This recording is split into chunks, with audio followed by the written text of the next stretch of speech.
ഈ കാണുന്നത് ഞാനിവിടെ ഉണ്ടാക്കിയെടുത്ത 12 വോൾട്ട് 5Hൻ്റെ ലിഥിയം ബാറ്ററി പാക്കാണ്.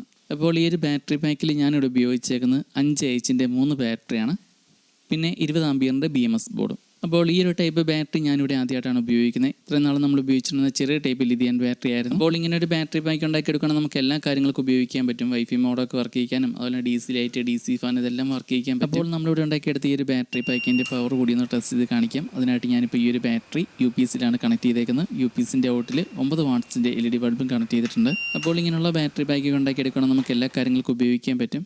ഈ ഒരു ബാറ്ററി പാക്ക് ഞാനിവിടെ ഉണ്ടാക്കിയെടുത്തത് വൈഫൈ മോഡത്തിന് ഉപയോഗിക്കാൻ വേണ്ടിയിട്ടാണ്. ഈ ഒരു ബാറ്ററി പാക്ക് ഉണ്ടാക്കുന്നതിൻ്റെ ഡീറ്റെയിൽ വീഡിയോ നമ്മുടെ സെക്കൻഡ് ചാനലിൽ ചെയ്തിട്ടുണ്ട്. അപ്പോൾ ഈ ഒരു ബാറ്ററി പാക്ക് ഉണ്ടാക്കാനുള്ള ബാറ്ററി 3.6 വോൾട്ട് 5Hൻ്റെ ബാറ്ററി ഞാനിവിടെ വാങ്ങിയത് തൊടുപുഴയിലുള്ള കിഷോർ റോഡിയസ് എന്ന് പറഞ്ഞ ഷോപ്പിൽ നിന്നാണ്. ഇതുപോലത്തെ 5Hൻ്റെ ഒരു സെല്ലിന് 200 രൂപ വെച്ചാണ് ആയത്. അപ്പോൾ നിങ്ങൾക്ക് ഇങ്ങനെയുള്ള ബാറ്ററികൾ ആവശ്യമുണ്ടെങ്കിൽ ഈ ഒരു ഷോപ്പിൽ ചെല്ലിക്കോ, അല്ലെങ്കിൽ ഈ നമ്പറിൽ കോൺടാക്ട് ചെയ്താൽ മതി. കൊറിയർ സർവീസ് ഉണ്ട്. ഈ ഒരു ഷോപ്പുള്ളത് തൊടുപുഴ പ്രൈവറ്റ് ബസ് സ്റ്റാൻഡിൽ നിന്നും ഏകദേശം 150 മീറ്ററാണ് ദൂരം.